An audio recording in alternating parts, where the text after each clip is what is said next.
Hello, welcome to the Smart Women Savvy Money webinar series, our monthly series. My name is Carol Jones, Financial Planning Assistant for Urban Wealth Management. We're so glad to have you back for our month of May on our very special topic this month, getting started in real estate. And so with that, we have a very special webinar guest, which is Dr. Yolanda Dawson. So I'm going to go ahead and show her face really quickly here. You can unmute yourself, say hi to everybody, Dr. Yolanda. Hello, everyone. So glad to be here. Awesome. Thank you so much for being here. Go ahead and switch it back. She's a very good friend of mine, and I just wanted to share a little background about Dr. Yolanda Dawson, who will be speaking. She is a native of Southern California and author and educator who decided to follow the heartbeat of the real estate market and transitioned in from a 15-year career in higher education, student affairs, working with hundreds of students, faculty, and staff. She moved to the real estate market to expand her reach to help families of home ownership and educate people on the pros and cons of home ownership, investments in all things real estate. Dr. Yolanda is a business partner with Keller Williams South Bay. She enjoys working with buyers and is also a first-time buyer specialist with the California Association of Realtors, also known as CAR. While pursuing her career in real estate, Dr. Yolanda built her mobile notary business called Royalty Notary, LS and LS, to help buyers and seller clients at the closing table of their loan transactions. Recently, Dr. Yolanda was a co-panelist at the 7th IMN Annual Real Estate Family Office and Private Wealth Management Forum West in Dana Point here in California to speak on the benefits of investing in the aging population and active adults. She also holds a doctorate degree in organizational leadership from Pepperdine University, Go Waves, and a master's degree in counseling from Loyola Marymount University, one of my alma maters, Go Lions. And in her spare time, Dr. Yolanda loves to write books and messages that empower and encourage people. She has spoken on various media outlets, educating and inspiring individuals to live a life full of purpose. Her motto in life is be the best you. So with that, we are so glad to have Dr. Yolanda here with us. And with that, I also just wanted to take a moment to share our Smart Women Savvy Money website, our new website. I'm going to go ahead and share my screen so you can see. Okay, and so with that, we have this great new website, and we'd love to have all of you join. If you haven't already, you can get your free membership up here and join this great website, which exists to provide a safe space for women to learn about their finances and become empowered to take control of their financial future. We have some great webinars and blogs, which you'll also see here with our blogs here. I'll show you our webinars first. We just had a webinar finished in April, 4 Feminine Pillars of Financial Freedom.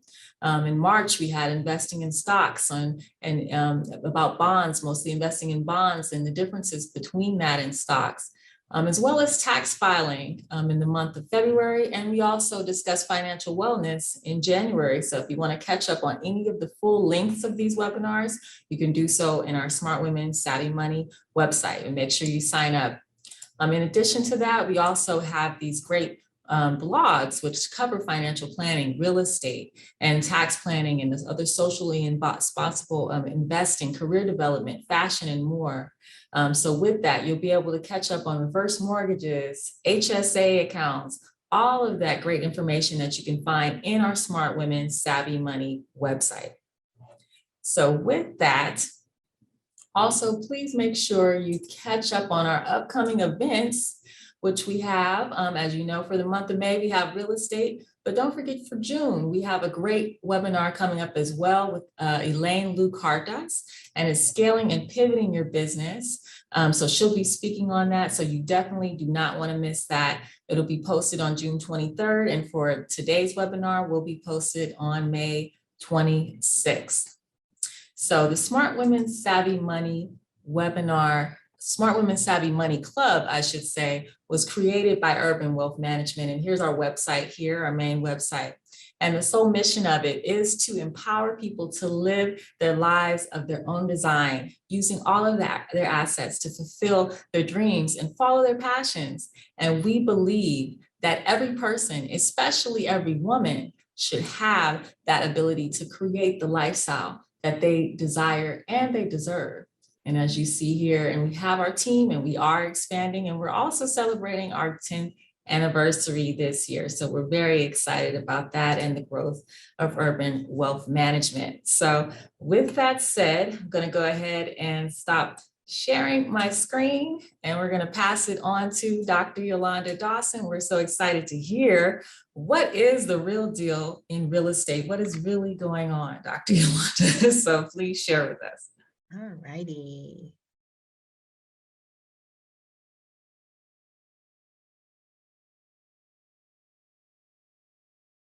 All right, so let's start. Can you see that first screen there? Yes, I can. Yes, we're all set. All set. Let's dive in. So what does the real deal, what's the real deal with the real estate market right now? That's a really, really good question. A lot of buyers are finding out they're kind of hesitant because now the mortgage interest rate has risen up to 5.25. So that affects a lot of buyers on if they're going to go and purchase now or if they're going to wait. So let's just kind of look at some strategies, and I'm so glad to just share this information. So what does it look like right now for the buyer? Our buyer right now in this market in 2022 really is a buyer that is savvy, informed, and educated. And what I mean by that is that they really know their numbers, because here's the thing. This is an investment that's going to go for the next 15, 20, or 30 years. And so you want to know, what are your buyer expectations, your responsibilities as a buyer, and what are the realtor duties? What is the realtor expected to do for you on the other end of you trying to purchase your first home? So you want to make sure that you're researching. Some buyers go to the internet, they go to Zillow, they go to a third-party source just to find information. And then you want to make sure you're speaking to a real estate professional, because here's the thing, buying a home, it is definitely a process. It's a process that you go through. Here's the thing that happens with a lot of first-time home buyers is the fears, okay? So they're wondering, like, the questions that come up, here's two right here. What are your fears about making a large home purchase? Now, remember, this is a very, very substantial large home purchase. And so there's a mindset for some first-time home buyers that they're not able to buy, or they feel that it's not for them, or they can't afford their perfect dream home. And so there's ways around that as well. It's just a shift of the mindset. And then another question that comes up is, what are their concerns about the mortgage? Can they even maintain it because it's a long obligation, or they have to save for repairs and maintenance and interest rate and down payment? All of these are very valid questions. And they're very valid fears that I see a lot among first-time home buyers. But as a professional, that's where we help and assist on how to move forward through the roadmap. Here's another thing that comes to mind here. You want to make sure what you're looking at is, what are you ready, willing, and able to go into this market right now? So you have to ask yourself that question. Are you ready to enter the real estate market? If that's a yes, that's a check there. Are you just kicking around the tires, meaning you're not really ready, but you just kind of want to see what's out there, what type of listings are out there, what type of homes are available? Then that's just kicking around the tires, not really serious. You're not putting in any numbers. Or do you want to wait? Now, sometimes you have to wait, and that's fine. You may have to wait because you don't have enough for the deposit, or you're trying to get some debt down, and you may have to wait. That's fine, but you really need to ask yourself these three questions and what that looks like for you. And so a buyer that is ready, willing, and able kind of looks like this. They're entering the market, they've researched things, they've been very informed, and they can provide their lender with all the necessary paperwork and credit scores and income, proof of income to get started on the funding side. And then here's another thing, with a buyer that is ready, willing, and able, they have to be able to commit with their realtor. That means they're committing in a relationship for this realtor to assist them through the whole process. That means from A through Z. So they're going to the open houses, they're going to go check out these homes. They're not just putting it all on the realtor, but there's a requirement as well that you go and see these actual homes physically, right? So you want to make sure that you're doing that. And that's what you call a buyer that is ready, willing, and able.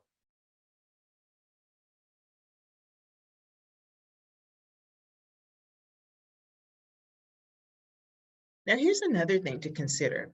Can you afford to buy right now? Now, here's the thing, there's an annual income to purchase a home in Southern California. What does that look like? So that's really qualifying and affording. Can you really afford to buy right now? You need to know your numbers. What does that look like?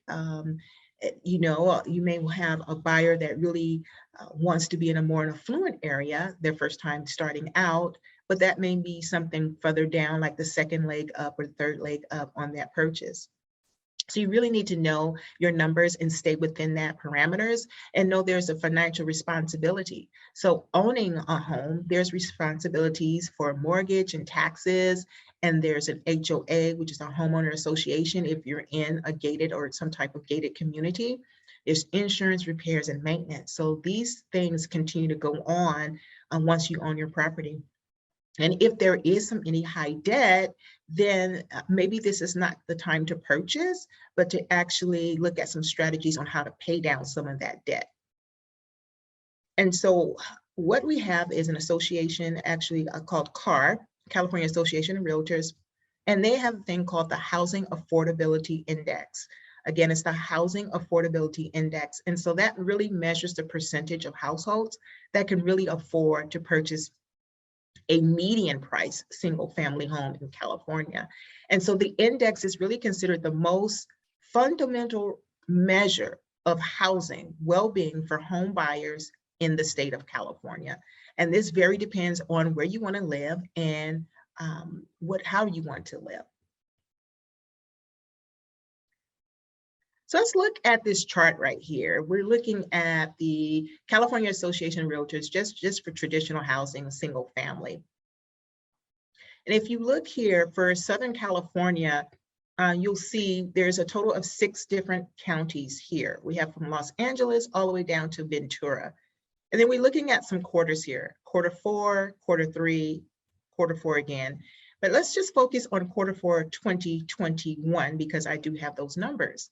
For example, we're looking at this chart here and we're looking at, well, what is the lowest percentage rate? And so that's really Orange County, 17%. So only 17% of homeowners were actually able to purchase a single family home in Q4 in 2021. If we slide over to that scale, let's find out why.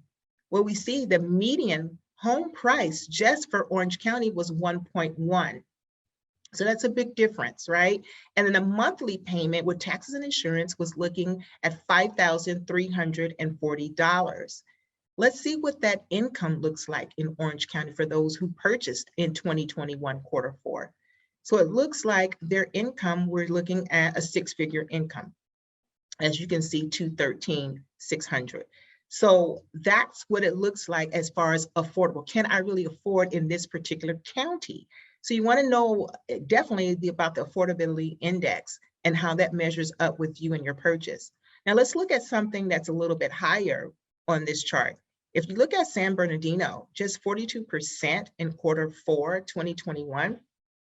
So it was a higher number of homeowners that were actually able to purchase, and they were able to purchase their property in Q4 2021, 42%. Let's slide over and find out why.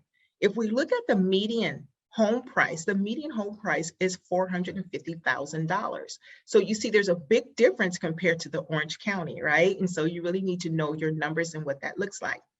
If we keep going and sliding over to the right, you'll see that the monthly payment with taxes and insurance was $2,000. So right about $2,000 just for the monthly payment on that mortgage with taxes and insurance.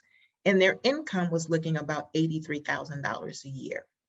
All right, so that's just something to keep in mind about the affordable housing index, and to know your numbers. You definitely need to know your numbers as a first-time home buyer.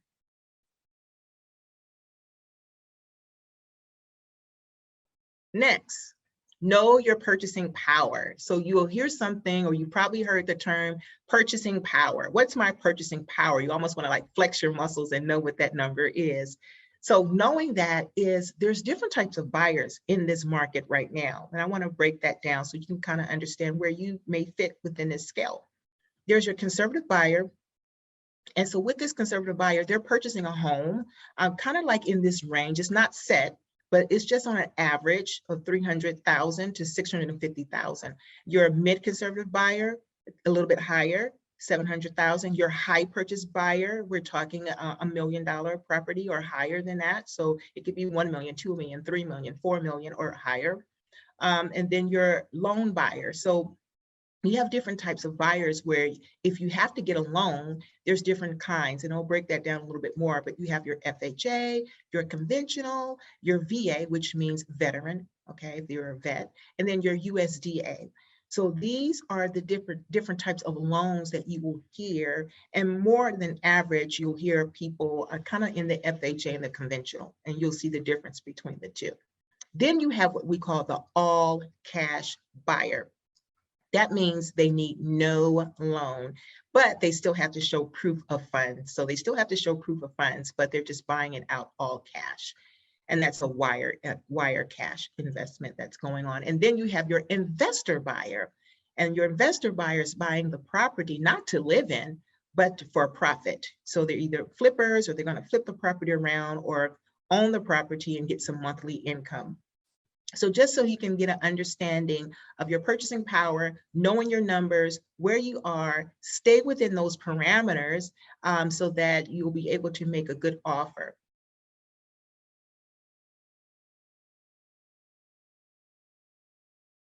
Let's see what the lenders are actually looking for. So there's a lot of different fees that go on with purchasing your first property.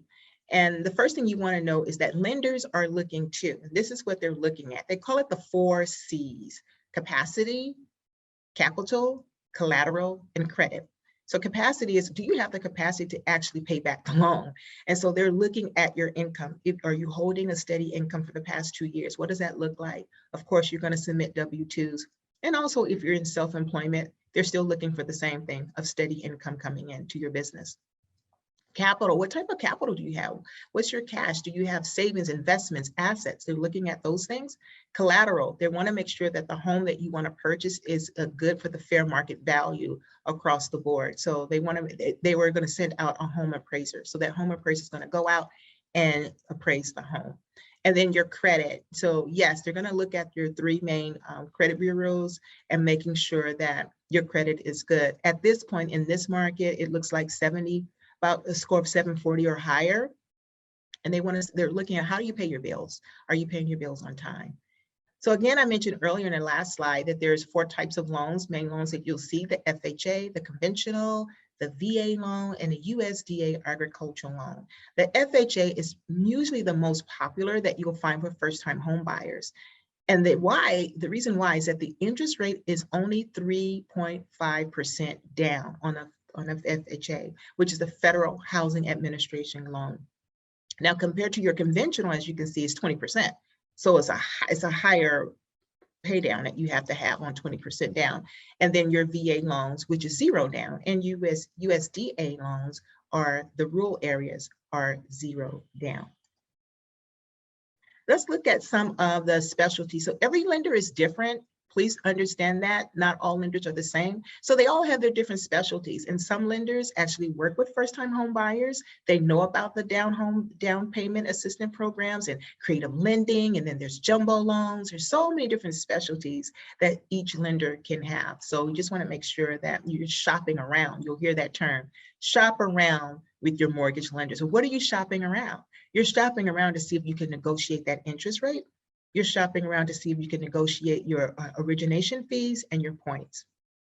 And lenders know about this, and they'll have these conversations. So when you're a savvy buyer in the market, you can have these conversations with your lender. Here's the greatest barrier for first-time home buyers. It's that down payment. I'll say it again. The greatest barrier for a lot of first-time home buyers, it's the down payment. And so it's like, where does it come from? The down payment could be something where the first-time home buyers have already saved some funds. It could come from a retirement account, like your 401k plan. It could be something where a parent or relative has gifted them the down payment. And then here's another option, is looking at down payment assistance programs. And these are programs to really help first-time home buyers get into the market. And so these are some of the different lenders that help with that. Now let's see what it looks like with the different down payments. So we have 3.5%, and then we have 10%, 15%, and 20%.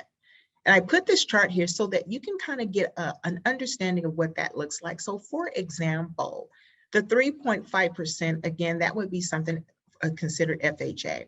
If a homeowner wanted to purchase a home and the home was $500,000, then at 3.5%, their down payment would be $17,500. Now, if they're not an FHA, let's slide over one more. 10% down, that's $50,000. Slide over again, 15% down, $75,000. And then you slide over again at 20%, you're looking at $100,000. So you can see that there's a big difference of having a 3.5%, 10%, 15, or 20. And so many first-time home buyers fall under the first column, which is the 3.5% down. There are some additional fees that go along with your first-time home buyer purchase. And some of these additional fees, that means additional beyond your down payment. They're their earnest money deposit, sometimes called the EMD. And that's on an average, again, it's on an average, it's not set in stone, but it's on an average of 1 to 3% of the purchase price. And we'll go and get an example of what that looks like. Then you have appraiser fees. So appraiser is going to come out and appraise the property. Appraiser fees are different for each appraiser. So that can range, it can range from $500 to $750 or even higher. So just know to budget for that. And then escrow fees. So those are the ones that the escrow company is getting all your paperwork together, making sure the funds are being wired effectively. So that's your escrow fees. And that can go from 1 to 2% of the purchase price. And then you have your home inspection fees. Again, all of this is on a range about $450, or it could be higher depending on the home inspector. So say, for example, a buyer has a property and it's $550,000. So let's kind of break that down. Their EMD at 3%, I like to go with the higher end of the percentage so that you have more money saved on that than not having enough. So at 3%, that looks like $16,500. Their appraiser fee, we're looking at $750. I took the highest one. Your escrow fees, we're looking at, I went for the 2%, so that's $11,000. And home inspection fees, $450. All the grand total was $28,700. So $28,700 in addition to your down payment. So you on an average, you're kind of looking like, with this particular example, about $54,000, $55,000. Okay, and that's just to get started. That's your down payment and the additional fees that you need. There are no fees for your realtor that's assisting you and helping you. That's something that's done on the other transaction side, which is with the seller. So when you're working with your realtor and they're helping you with finding that property, there's no fee that is being charged to you from your realtor, okay? So keep on. So what does the market look like? You'll probably hear some of these terms right now in 2022 as we speak, as we're speaking right now. The market type is that is a seller's market. And what does that mean? That means that sellers right now are getting offers for their property, 3 or more offers at a time. At the same time, they're getting these offers. They could be low, mid, or high, but they're getting a lot of offers coming in for their listing. And as a seller, guess what they want? They want the best and the highest offer for their home. And so that's where we're at right now in the seller's market. And then the mortgage rates, of course, have inched up from there. So now it's 5.25%, and that's on a 30-year fixed. Okay. And so that's due to inflation. Inflation has gone up. It's making everything go up. And so it's causing a serious dip for those homeowners who really can't, purchase something right now, because the rates have gone up, the interest rates have gone up. So some will have to wait a little bit, and some will come back into the market when it's best for them. But the overall goal with that is to lock in, I'll say it again, to lock in a low interest rate, as low as possible. And then the economics of the market is, again, that inflation cycle, the cost of everything, homes and products and gas, and we all are experiencing even right now. So that inflation, of course, is going to increase. As it increases, it's going to decrease your purchasing power as a buyer. Here's some another fact is that there is a shortage of homes. That's what's happening right now. There's an overabundance of buyers, a lot of buyers that are coming into the market, but just not enough homes. And the supply is just really causing a shortage. And this includes your resales and as well new constructions. Same thing. The builders can't build enough developments fast enough, because many buyers are coming in and just buying straight land and just go ahead and putting their offer in, and even though the home has not been fully built out yet. So these are some of the things that are happening within our market right now as we speak. And then let's talk about the buyer offer. So you see a home and you're interested in it and you want to make an offer. Fine, let's make an offer. But understand that in this market, because it's a seller's market, sellers want an offer that is usually the highest. So they're going to ask for overprice. So they're asking for the overprice. So over asking for the price, that's something that the buyers have to consider. Are they willing to pay over amount? And it could be 5,000 or even more, 10,000, 20,000 in addition for the property that they want. And that's the real deal. That's the real deal right now, is to expect that to happen. What you can do is do your research, making sure that you're able to afford to do the asking price. So, just make sure you're able to do that, and speak to your realtor and ask them to give you a CMA, which is a comparative market analysis. And they can look and see what were the homes that sold around the area of the home that you're interested in. And then it gives you at least a range of what you can make your offer, because you got to know how to make that offer. And how do you make it is that you have to look and see what are the other homes that have sold, what have they been selling for. And so that's just where we are right now. Again, it's a seller's market. The mortgage rate is 5.25. We're in an inflation cycle. There is a shortage of homes, and you realize with that buyer offer, more than likely you're going to have to do additional more than what is just asked for. That's the real deal with the market that we're in right now. So here's another thing that I would advise you to do. And that is, in this market, be ready to purchase, as I said, at a higher price, okay? And then pack your patience. And what do I mean by that? Be patient. It may take you up to a year to find the right home that's for you. So you have to be really patient in that process, and then ask yourself, how soon do you need to be out of the property that you're in right now? If you're in a lease, then how soon do you need to be out? Because right now you just have to really be patient on what that looks like. And here's another thing, tip that I can give you is, don't be emotional with the home of your choice. Because here's the thing, you can make an offer, it's a really good offer, but it not be accepted. And so you don't want to be so emotionally tied to it. We just move on to the next. And that's how we have to do in this particular market, is be really, really flexible. Because here's the thing, it may not be your first dream home on the first time around, but the second time it could be your dream home, your very well dream home. And then you can leverage that, because now you'll have equity within your first property, or it could be with even your third home. So the dream home is there, and all possibilities are there for the dream home. So I would say again, do not be so emotional with it, but just know your realtor is there to help you through the process, and you'll be able to make a really good decision with that. Know your purchasing power. We mentioned that earlier. Know how much. Are you more on the low, mid, or high end when you're going to go purchase something? For example, if you know that your purchasing power is $400,000, okay, and that's your high range, then you should be looking at properties that are 300,000, 350, 375, so that you have some kind of range where you can go a little bit higher for that offer. So just stay within your purchasing power. And you may have to look at a different county, or you may have to look at a different community that fits within your purchasing power. And that's fine. That is fine. There's nothing wrong with that. And don't be a long ranger. Don't do this purchase, this real estate purchase, and you, as you're buying and you're looking at different things, don't do it alone. Have a conversation with your realtor, especially one that you really feel comfortable with. Have that conversation, say, these are my fears, this is where my challenge are, something that just came up, and ask questions. Ask really good questions.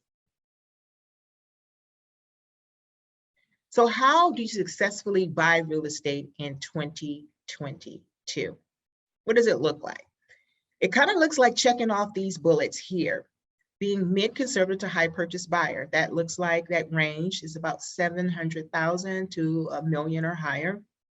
And that's just where the numbers are right now. It can change, but that's where the numbers are right now. And I really love giving the real deal of what's happening. You know, we're going to speak to the elephant that's in the room. And so this is what we really need to look at. Having a steady income of 2 years or more, that kind of looks like 75,000 a year or higher. I mean, that's what it really looks like. How much income do you need to have in order to get something in this market right now? And then making sure that your debt ratio is low. 0 to low debt. So the lower the debt, guess what? The more loan you can receive. Your credit score looking like a 740 or higher. If it doesn't look like any of these first bullets that I said, then it's okay. That's fine. We can work on these things, okay? The market is still open, so we can work on these things. And having capital down, have your capital down for your down payment, your closing costs and additional fees that we spoke about earlier. What did I say about packing that patience and flexibility, about your wants and your needs and your desires? You may not get everything that you want or everything that you desire in that first purchase.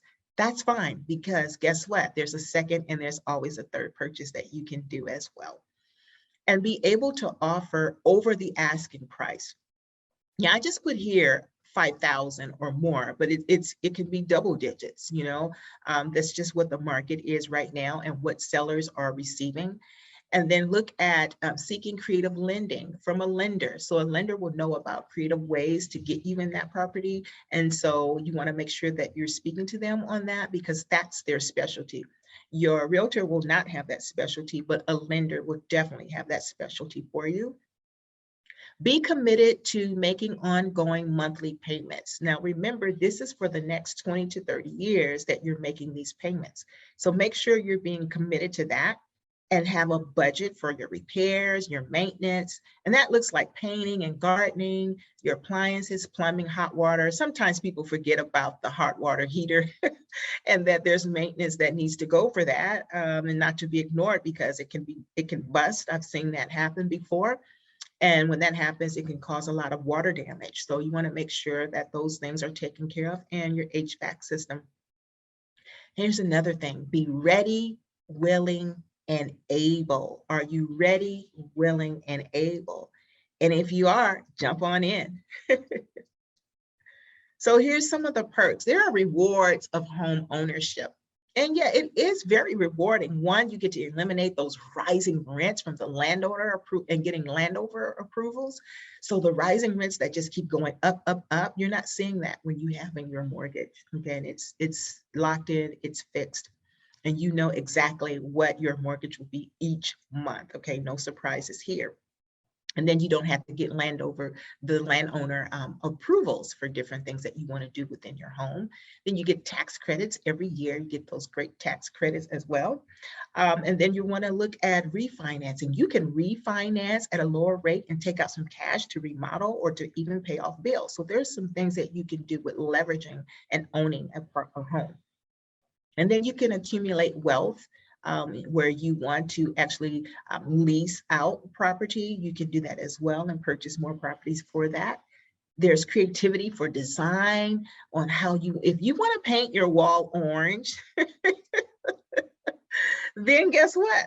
You can do just that. You can paint your walls orange or red or whatever color that you want to do with that. So you have some creativity of what you want to do interior as well as exterior.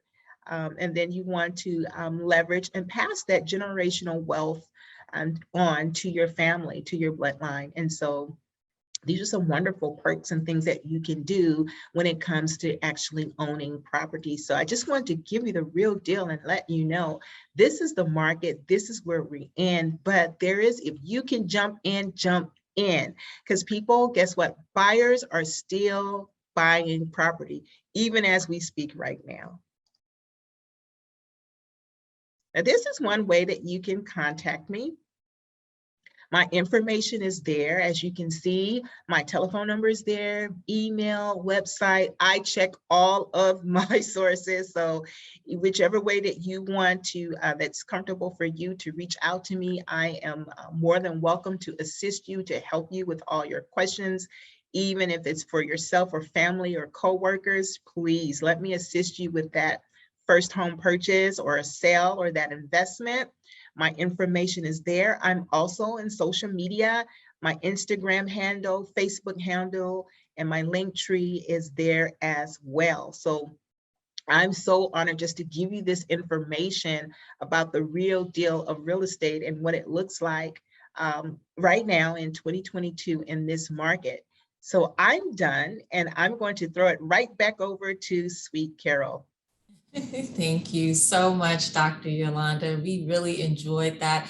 And I know a lot of our viewers will enjoy learning about the real deal of real estate. We know it's a bit ugly right now, but we definitely know that there's hope. And with realtors like yourself and experts and professionals like yourself, we know that they'll be in good hands. So very, very, very informative. And we really appreciate you taking time to speak on this May webinar.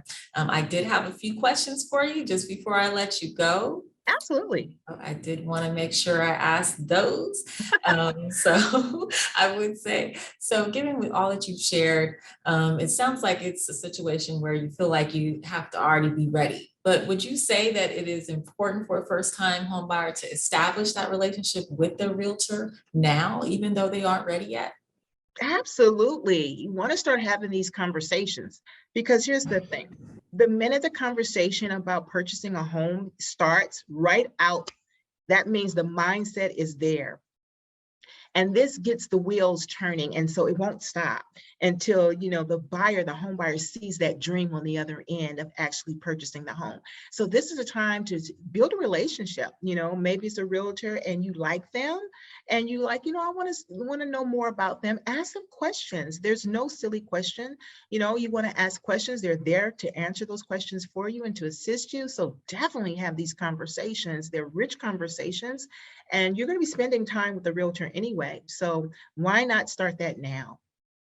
Yeah. Absolutely. I agree. It's great to start that relationship. So when you're ready, you just kind of ease on right into the process. Exactly. So I think that's a smart move.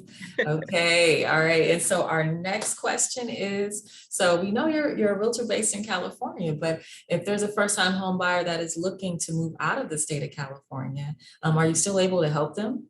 Absolutely, absolutely. So with Keller Williams, I have a whole host of other realtors. We are a tight-knit family.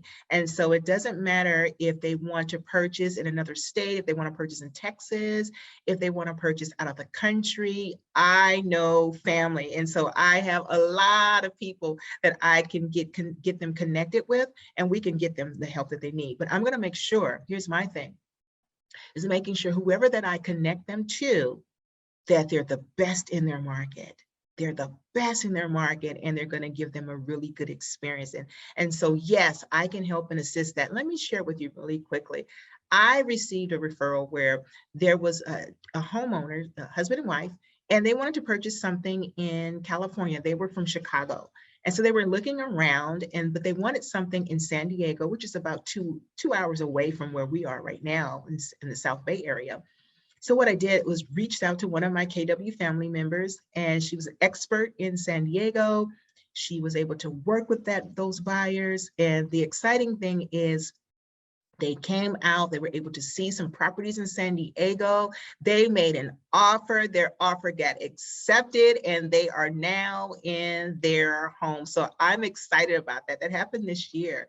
And I'm so excited to be able to assist them. And they had a downtown condo, 2-bedroom, 2-bath in San Diego. And so they're loving it. And so I was just so excited that that whole partnership just worked out so beautiful for the family.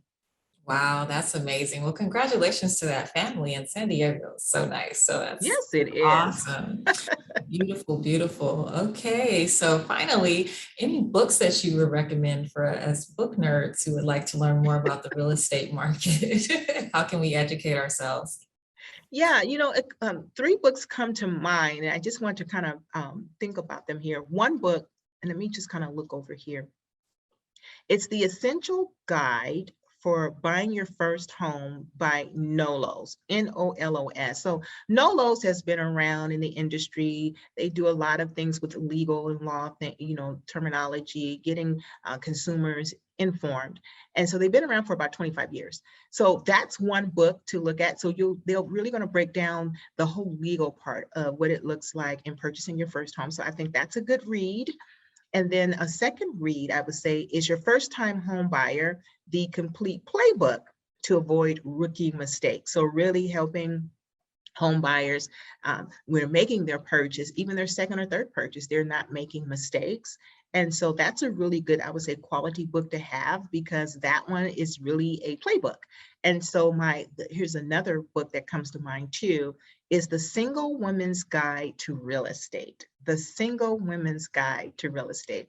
And what I like about this read here is A through Z. So it's not just real estate and making the purchase, but for those women who are divorced and trying to get back into purchasing or maybe even selling their property, also for those who want to be investors. And so it's a really good guide for single women. And here's the thing, you can find all of these books on Amazon, any of those sites, you can find them and look them up, but definitely add books to these particular books here. Being savvy and being educated as a buyer, this will help you feel so much more like solid when you're having these conversations with the realtor on the other end, and you understand the jargon, what really solid, good questions to ask. These books, I say, would be best to get started with. Awesome, awesome. Well, this is amazing. Great resources. I think all 3 books will be very beneficial to our Smart Women Savvy Money community. So we really appreciate your sharing this. And thank you so much, Dr. Yolanda. This has been awesome and very insightful, so that we can feel more prepared to battle out this real deal this year in this market with everything going on. So we really appreciate you. And we Thank you. Thank you. Thank you, Dr. Yolanda. We thank you. Thank everybody for watching and checking us out. And don't forget to join our Smart Women Savvy Money webinar community so that you can get access to the full links of these webinars. Thank you all. Thank you, Dr. Yolanda. Have a great Thank you, UWM. Thank you. You're welcome. Thank you. And take care. Have a great day. You as well. Bye-bye. Bye.